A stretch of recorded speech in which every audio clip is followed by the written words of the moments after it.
Olá, pessoal, sejam muito bem-vindos. Estamos aqui nos estúdios de podcast da TV Brasil Central. E eu queria dizer que esse aqui é o pod que mais pode da TBC, tá? Pode ter outros podcasts por aí, mas o nosso é o Pode Render. É o podcast que mais pode daqui, viu? Olha só, gente, hoje eu vou estar entrevistando uma pessoa que eu tenho certeza que vai render muito assunto para você, vai render muita inspiração. Se você está nos assistindo pela TV aberta, continue aqui na nossa programação que você vai curtir muito essa entrevista. E se você está no YouTube, no nosso canal do YouTube, deixa aí o seu like, deixe um comentário e até uma sugestão de quem você quer que a gente entreviste aqui. Que, inclusive, essa pessoa que eu tô trazendo aqui hoje é um pedido aí do pessoal, viu? Ó, já tô dizendo aqui meus contatos.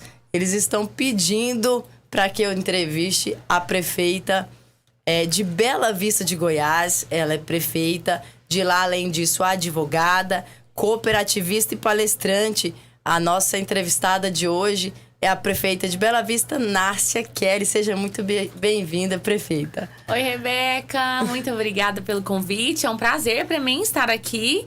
E eu cumprimento todos vocês, né, que acompanham esse podcast aí, que rende muito. Rende muito. E olha, prefeita, a gente pensa que às vezes a gente pode assumir, né, isso muito poucas vezes, que quando a gente conversa, é dali que sai muitas ideias, né, inspirações, mudança de vida. Às vezes você tá precisando conversar com a pessoa para que daquela conversa saia ali ideias de como você vai prosseguir também a sua caminhada. E eu tenho certeza, prefeita, que é por isso que a gente fez esse programa aqui, que muita gente quer saber, assim, os pormenores, né? Como foi que aconteceu? Como que foi que virou a chave? Eu tenho certeza que você foi ali uma criança muito... A gente vê pelo seu perfil, né? Carismática, a pessoa boa de comunicação, mas existiu com certeza esse momento que você parou e falou: poxa, eu acho que eu posso liderar isso aqui e posso fazer algo de bom para essas pessoas. Mas antes eu queria saber, você nasceu mesmo em Bela Vista? Como que foi essa sua infância? Conta pra gente. Bom, eu nasci em Bela Vista, em 10 de agosto de 87. Meu aniversário tá chegando, gente. Vocês me acompanham lá no Instagram e manda parabéns pra mim, que eu gosto muito do meu aniversário. Manda presente também, né, prefeita? Manda uns presentinhos. Se quiserem, bem, mas se não mandar presente, o parabéns não pode faltar. É verdade, mesmo que seja pelo WhatsApp, né? Que hoje em dia só tá rolando parabéns no WhatsApp, né, prefeita? No WhatsApp, não no Instagram, mais. Tá valendo. Mas nasci 10 de agosto de 87, no Hospital Cristo Redentor. E morei a vida inteira no Cará, que é onde eu moro até hoje. Né, vou fazer 35 anos. Só morei longe do Cará durante 1 ano e meio. Mas a minha infância foi uma infância muito divertida. Morando ali no Cará, 12 quilômetros de Bela Vista, ia até a cidade só uma vez por mês. Quando meu pai recebia, ia fazer compras no supermercado, levava a gente. Se tivesse que ir no dentista, já ia. E aí Pronto. Já ia lá no Chacé tomar um sorvete, no Zé Paulinho comer um espetinho. Tava resolvido. Voltava todo mundo pra trás e passava o mês inteiro em casa. Eu passei minha infância brincando com meus primos, homens. Eu não tinha prima que morava pertinho de casa pra brincar. Os que moravam mais próximos eram meninos. Meu pai sempre foi apaixonado por futebol, então, desde pequenininha, eu e meu irmão jogamos futebol. Eu jogava futebol no terrão lá, só eu de menina no meio daquele tanto de menino. Eu acho que já foi atos preparatórios de Deus na minha vida. Pra depois, lá na frente, ingressar na política. Eu cresci no meio de tios, primos, avós, porque o meu pai foi adotado pelos tios da minha mãe, quando ele tinha 6 anos. Certo. Então, os dois eram primos, a família muito misturada ali. E na região do Cará, todo mundo é parente. A família misturou junto. Tudo é família de verdade. E na família do Cará, todo mundo é parente. E aí, lá, todo mundo produzia polvilho. Nessa época, não existia cooperativa. Cada um na sua chacrinha produzia polvilho. Que lá são pequenas chácaras, né? Meu pai é produtor da agricultura familiar. Um homem muito trabalhador, simples. Minha mãe era dona de casa. Aí, aos 6 anos, eu entrei na escola. que era uma escola que existia lá do lado da minha casa, chamada Antônio Batista, que era uma escola multisseriada. Tinha uma professora, tia Edna. Ela dava aula para todas as turmas, do pré até a 4ª série. Uau. E foi nesse ambiente que eu fui alfabetizada e que eu tive meu ensino básico, então, fundamental. Lá da cidadezinha. Era uma escola municipal que funcionava na região do Cará, mas tinha apenas uma professora. A gente tinha uma média de 20 alunos, 30 no máximo. E a tia Edna que cuidou da gente. E essa sua infância ali, você já ouvia, né, dos tios, desses primos, assim, que... Nossa, a Nácia é falante, a Nácia tem essa característica, porque a gente tem muito disso, né? Eu, pelo menos, quando novinha, eu me lembro, meu pai contando, né, que ia filmar, por exemplo, um aniversário... E eu ficava querendo chegar, assim, na frente da câmera. Tipo, ei, filma eu. Rebeca, aí, você tipo, também assim, é leonina? Não sou, mas eu acho que a gente tem alguma coisa parecida aí, viu, prefeita? Então, como é que era essa infância, assim? Tipo, destacava mesmo? Porque... Com certeza, assim, eu era diferente, né? Já viu isso em mim. O apelido, assim, que quando pegava no meu pé, Maritaca, tagarela, né? Porque não calava a boca pra nada. Teve o casamento do meu padrinho e da minha madrinha, do meu padrinho Daí e da minha madrinha Vanilda. Pouquíssimas pessoas tinham acesso a uma câmera, viu, Marquinhos? Não existia isso naquela época, não. Celular, câmera. Isso, assim, a câmera de fotografia, que os rolos de 6 nós dava conta pra comprar. Que depois uma vez eu comprava de 12, depois se não queimasse a foto, né? Se não queimasse. Porque câmera verdade. de filmar quase ninguém tinha. Quando apareceu essa câmera lá, eu acho que eu tinha mais ou menos uns 5 ou 6 anos, o casamento. Eu queria atrapalhar o casamento, eu queria aparecer na câmera o tempo todo. Só na câmera. Gostava de microfone, mas principalmente, se vocês me acompanharam nas redes sociais e buscar lá um post que a gente fez, acho que em 2020, uma breve biografia minha, vocês vão ver meu pai falando. Que desde pequena eu gosto de gente, eu gosto de ajudar as pessoas. Porque eu nasci num berço cooperativista. Sim. Meu bisavô, Antônio Batista, minha bisavó, Etelvina, junto com meus bisavós do lado materno também, eles eram compadres, reuniram um grupo de famílias que meu bisavô liderava, faziam mutirões pra construir casa, pra limpar lavoura, pra ajudar aquelas pessoas que mais precisavam. Naquela época, era politicamente correto falar festa dos pobres. O prefeito Finho Peixoto fazia a festa dos pobres em Bela Vista, que era o nome da época. O nome era a festa dos pobres. O nome era esse. Meu bisavô Antônio Batista com a minha família reunia lá, e todas pessoas assim, simples, ninguém era rico. Enchia um caminhão de comida que eles plantavam lá, né? Arroz, mandioca, polvilho, né? Feijão, farinha, tudo que tinha lá, porco, vaca, e levava pra doar pras famílias carentes em Bela Vista. Então eu cresci nesse ambiente colaborativo, de mutirão, de união. O que eu né? tenho demais, eu vou separar e vou compartilhar. Às vezes até o que eu tenho de menos, mas assim, todo mundo compartilhava. Então eu cresci nesse ambiente. Aos 6 anos de idade, meu avô Zé Batista tinha um boteco lá do lado da minha casa e me pediu pra eu fazer laranjinha pra ele vender no boteco. Aí eu era acostumada a escutar meu pai negociar, porque a gente não tinha terra. Então meu pai plantava na terra de terceiros a meia. Meu pai ia lá, plantava mandioca, fazia o polvilho e dava metade da produção pro dono da terra como pagamento.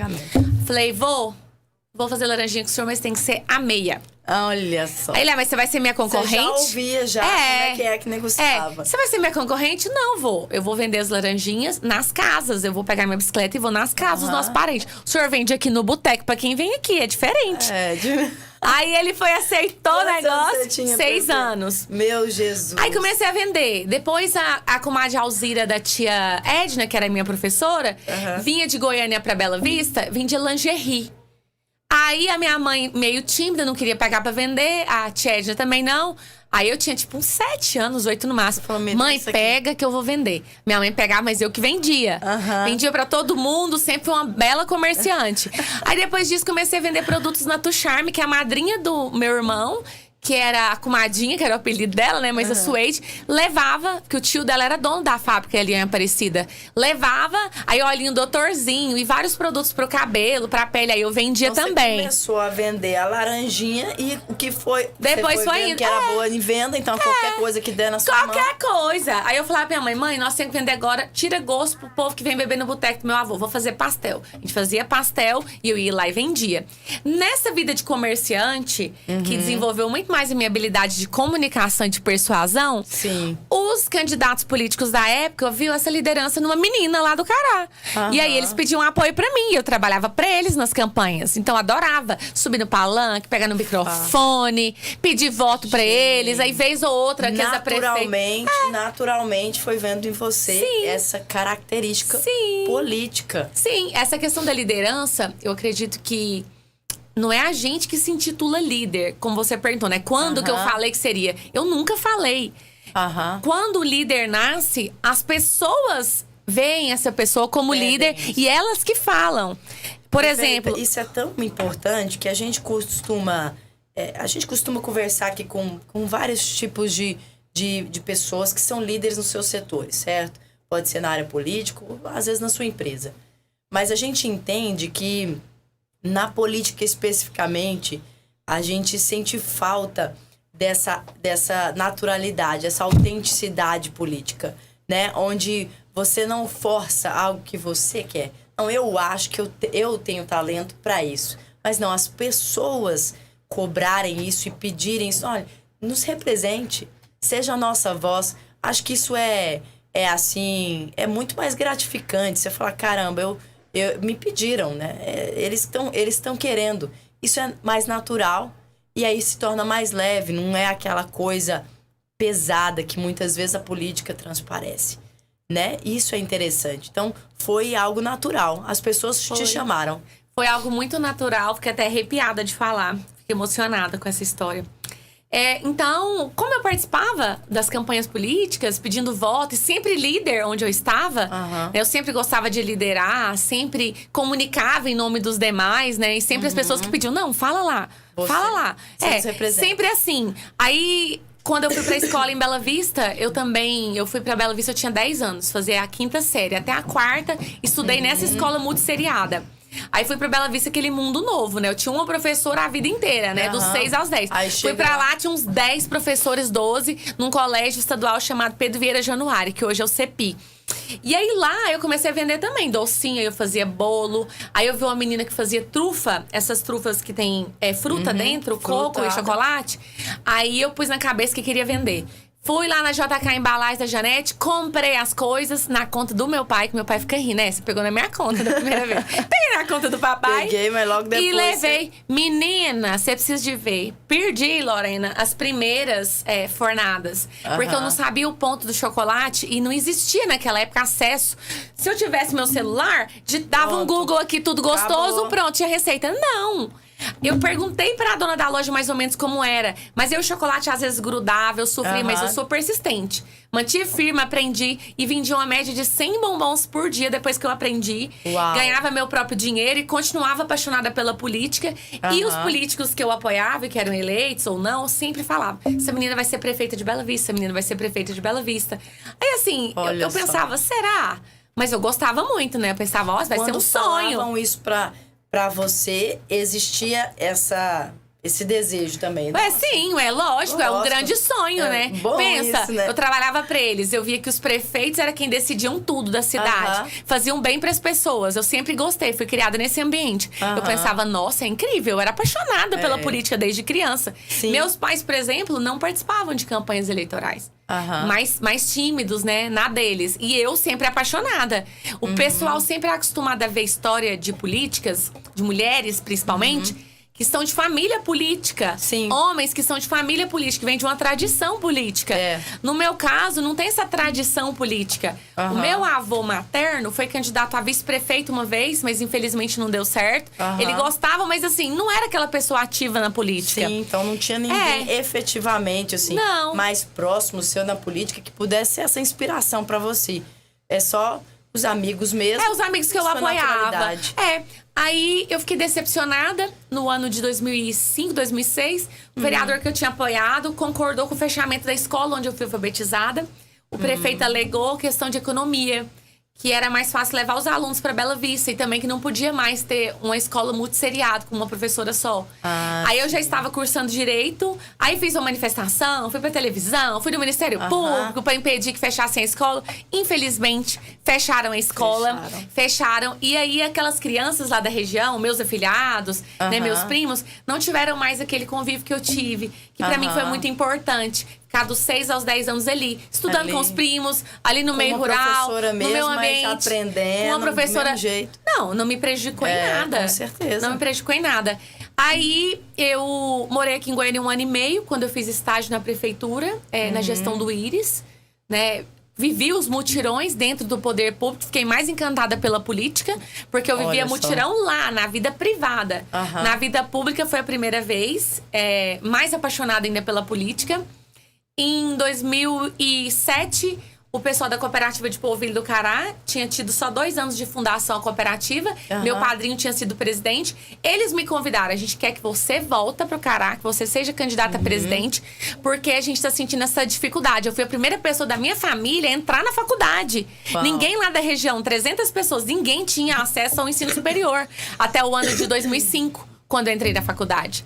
Aí em 2007, eu já... Eles te chamaram, falaram, volta pra cá. Eles me chamaram, a gente precisa de você. Ali começou a liderança de fato, assim, empossada. Você Mesmo sendo mulher e jovem, e lá, meu pai, meus tios, avós, os meus avós, eles eram cooperados, eles acreditaram que eu poderia colaborar por conta do conhecimento. Quantos anos você tinha, prefeito? 19 anos.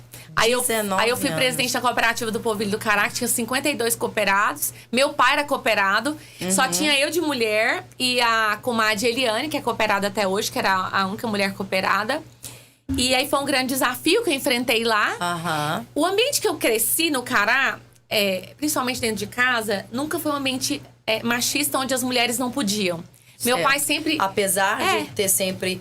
primos homens. Sim. Uma família mas muito eu sempre tive voz. Mas... eu sempre tive voz. As mulheres sempre tiveram voz na minha família. Minha mãe era uma líder lá na família, uma líder dentro da comunidade. Né? A minha bisavó era também, minhas tias. Então, assim, eu sempre tive essa liberdade. Como era isso dentro da cidade, assim? Depois foi líder lá da cooperativa, né? Mas, assim, você depois se tornou...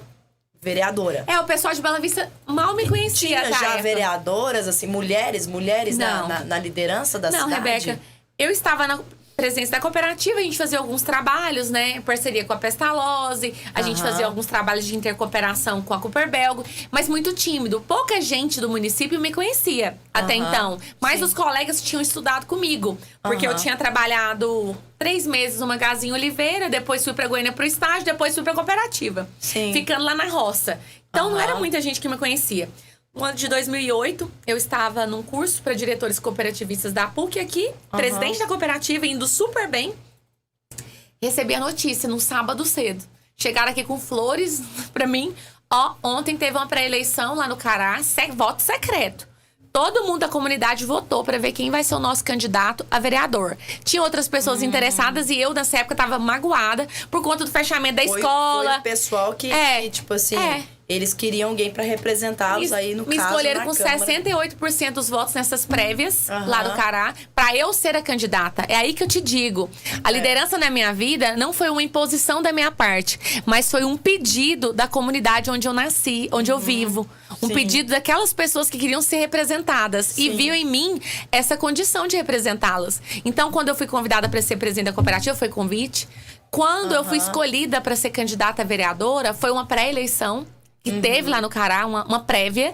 E prova disso é que eles se uniram em torno da minha candidatura e me levaram para apresentar aos amigos. Eles mesmos falaram, essa aqui é a nossa representante, ela é a nossa voz. Todos voluntários da minha campanha. Eu não tive jingle na campanha de vereadora, não tive cabo eleitoral. Tinha 2 pessoas que andavam comigo e mais os voluntários. Eu pedia, por exemplo, pra você, Rebeca, me leva na casa dos seus amigos pra me apresentar. Eu não saía batendo de porta em porta, desconhecidos. Eu ia sempre apresentada por alguém. E principalmente no meio rural, porque é onde eu vivo, né? O ambiente que eu conheço. Né? E onde você tinha realmente aquele discurso que você conhecia, né? Você sabia das necessidades. Né? Então, esse povo me elegeu a vereadora mais votada. Você perguntou se tinha tido outras. Nessa cidade centenária, a gente só tinha tido, até aquele momento, 2 vereadoras. Somente a Deusinha, que hoje é minha comadre, e a Lica, que é minha amiga querida, servidora concursada do município. Só as 2. Eu fui a terceira vereadora da história de Bela Vista. E eu li também que foi a mais votada e uma das mais da história de Bela Vista. É isso mesmo? Isso mesmo. Na época, tinham 12 mil votos válidos. Eu tive 677 votos, né? Quase 6% dos votos válidos. Na última eleição, uma pessoa, para ter essa votação, teria que ter tido 1.200 votos, porque a gente tinha o dobro de eleitores. Mas isso não aconteceu. O mais votado foi o John do Cará, que é meu compadre, que é lá da região. Mas ele teve, acredito que 880 votos, eu não me lembro o número exato. Mas assim, não aconteceu depois essa votação proporcional tão grande quanto essa que eu tive. Como a que você teve. E aí, você cumpriu todo o mandato. Sim. Cumpriu o mandato. E aí veio já, então, pra prefeita nas outras eleições. Como foi? Não, fui vice. Só nesse intervalo, como presidente da cooperativa, eu contei que era só eu de mulher na diretoria. A maioria dos cooperados homens, funcionários homens. Um ambiente machista, masculino. Depois, quando eu me tornei vereadora, eu era a única mulher. O restante, todos homens. 10 homens e uma mulher.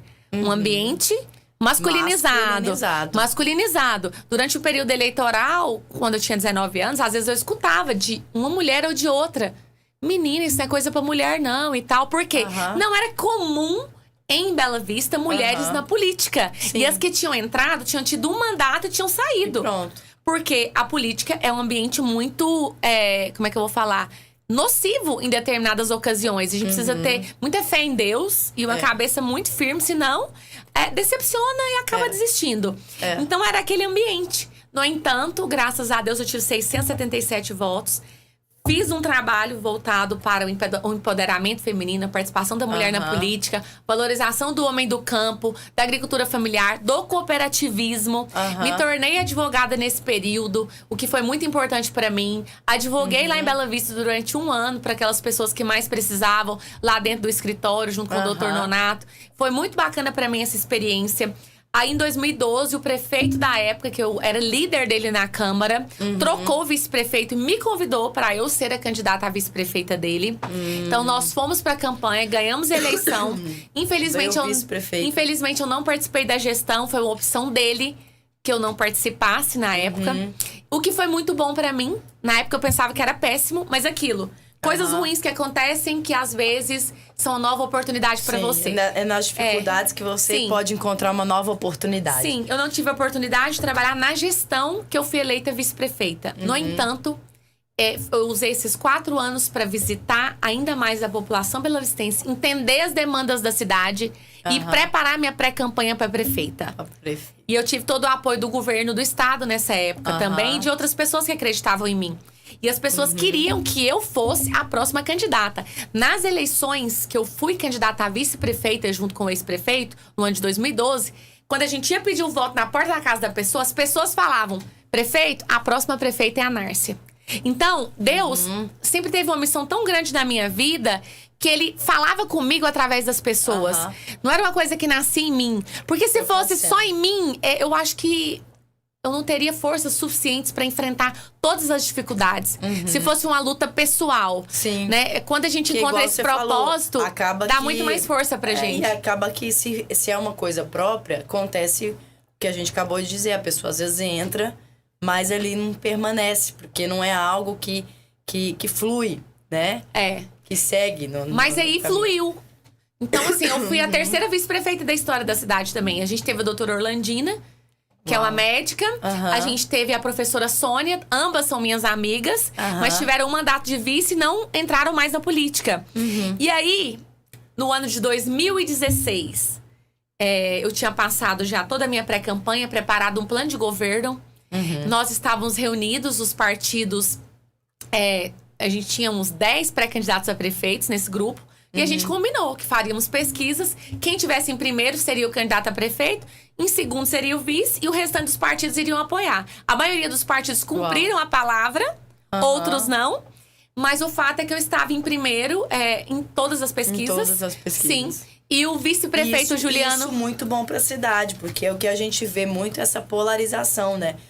Dentro da política. Às vezes, gente demais, eu acho que eu tenho que vir, aí vem gente demais, né? E Atrapalha. aí atrapalha. A pessoa às vezes leva pouco voto, que seria o necessário para que aquela outra pessoa fosse eleita. Mas lá eu contei, obrigada, com esse espírito público da maioria desses dirigentes partidários. E o vice-prefeito Juliano, na época, ele era o segundo nas pesquisas de quem estava ao meu lado, né? Então ele foi o candidato a vice do meu lado. Nós vencemos aquelas eleições numa campanha totalmente diferente, que era alinhada ao meu estilo de campanha. Não usamos foguete, não usamos carro de som, não fizemos carreata. Nós fizemos uma campanha de caminhadas, visitas, reuniões, de trabalho voluntário, uma campanha bem bacana, uma campanha singela. Uma campanha bem singela. Nós fechamos com chave de ouro a primeira eleição, com uma caminhada pela paz, todo mundo de branco. E nós fomos eleitos enfrentando excelentes candidatos. Foi uma eleição dificílima. Tinham 3 candidatos. O terceiro colocado era o empresário, querido na cidade, que teve 1000 votos de diferença do segundo colocado, que também era empresário, casado, querido, o pai era ex-prefeito, tinha apoio do prefeito, apoio de um punhado de gente, tipo assim, eram pessoas assim realmente boas. Excelentes nomes, e a gente ganhou. E na época eu, mulher, né, não era casada, né, não roça, tinha família na não política. tinha família na política, não tinha apoio político forte, não tinha dinheiro, que a fama de política, né, político, a fama de política de interior é que tem que ter dinheiro, né? Então assim, a gente não tinha. Mas graças a Deus a gente teve pessoas boas que acreditaram, né? Até pra arrumar um partido político foi difícil. Eu sempre gosto de deixar meu agradecimento ao Jovair Arantes, que ele era do PTB, ele me arrumou o partido na época. Porque a maioria dos partidos que eu tava entrando, a força política era tão grande contra nós que tiravam o partido de mim e eu não podia ser candidata. Então, assim, na véspera das eleições. Vê em você uma ameaça, né? Não, se vier. Vai dar trabalho, pelo menos aí. E realmente deu. Aí nós ganhamos as eleições. Apresentamos um plano de governo para a população, que nós cumprimos 80% dele durante o nosso primeiro mandato. Isso me enche de orgulho, porque a gente já viu matérias aí de gente fazendo propaganda de cumprir 60%, 50% do plano de governo. A gente fez um plano de governo estruturado, que a gente cumpriu a maior parte dele, graças a Deus. E que te garantiu também a reeleição, né? Aí fomos para reeleição, enfrentamos quem? O ex-prefeito, que eu tinha sido vice, que tinha saído com 90% de aprovação, que tinha o apoio do governo do estado, que tinha apoio de senador, que era irmão dele, de deputados. Ele era um bom nome também. Ele casado. A esposa dele, querida, já tinha sido primeira-dama do município junto com ele há pouco tempo. Era até injusto comigo. Comparavam 8 anos dele com 4 meu. Porque ele tinha sido prefeito 8. Eu tinha sido prefeita 4. Mas Deus foi tão bom que mesmo nesses comparativos, a gente trabalhou tanto, mas tanto, que a gente não deixou a desejar em nada, não. Segurou. E aí nós ganhamos as eleições com uma diferença muito maior do que nas eleições passadas. Nas outras. E mais uma vez, num momento de pandemia, de dificuldade de fazer campanha eleitoral, nós também não soltamos foguete, não fizemos carreata, não usamos carro de som. Trabalhamos mais com trabalho voluntário, fazendo caminhadas, bandeiraços, visitas e reuniões. Na véspera da eleição mesmo, outro candidato fez uma carreata de mais de 2.000 carros na cidade. E eu já estava parada desde quinta, porque eu sou obediente, sou advogada, respeito a legislação. O juiz falou que tinha que parar a campanha quinta-feira, parei quinta-feira a campanha. No sábado, ele estava em campanha, eu estava em casa. Aí todo mundo, meu Deus, você ficou doida? Você tá parada dentro de casa desde quinta. E eles estão fazendo carreata, tem 2.000 carros. Aí eu falei, gente, carro não vota. Se carro votasse, nós tínhamos perdido até a outra eleição. Vocês não preocupam, eu tô fazendo o que é certo. Eu fiz um vídeo nas redes sociais explicando que eu tava em casa por esse motivo.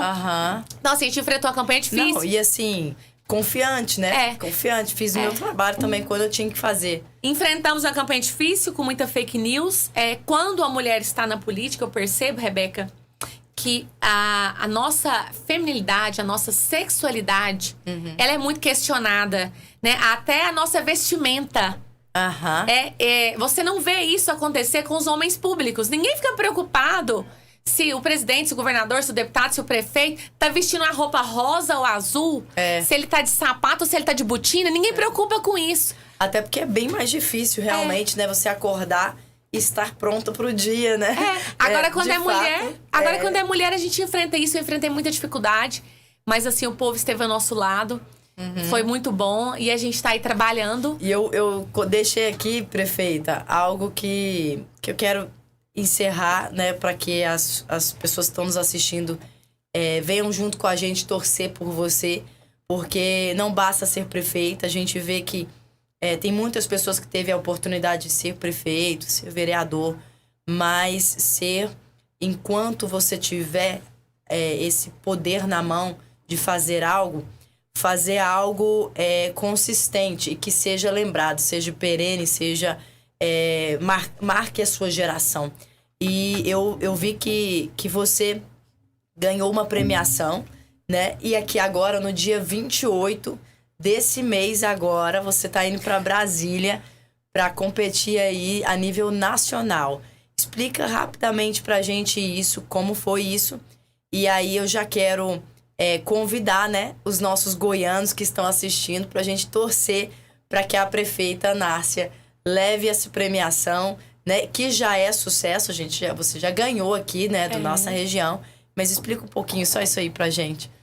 O Sebrae tem o prêmio Prefeito Empreendedor, que é considerado o Oscar dos prefeitos nacionalmente. Aí tem os eventos regionais. Aqui em Goiás, nós recebemos, há poucos dias atrás, o prêmio Prefeito Empreendedor na categoria Cidade Empreendedora, que é o prêmio mais completo do Sebrae. A gente ficou muito honrada. E por que Bela Vista recebeu esse prêmio? Com a comissão muito, muito exigente, que foi, inclusive, in loco na cidade para confirmar se tudo aquilo que estava no papel era realidade. Foram verificar as evidências de todo o projeto que a gente apresentou. É que nós apresentamos, nas eleições de 2020, o plano de retomada da economia pós-pandemia, com 5 eixos. Auxílio municipal emergencial, um cartão no valor de R$300 para 1.000 famílias mais carentes, dando dignidade para essas famílias escolher o que comprar e onde comprar, no comércio de Bela Vista. Auxílio municipal emergencial, apoio ao comércio local, mais de R$2 milhões giraram na economia do município no ano da pandemia com recursos próprios da prefeitura. Esse dinheiro, se fosse utilizado para a obra, poderia ter saído de Bela Vista, porque a empresa vem, ganha a licitação e vai embora com dinheiro.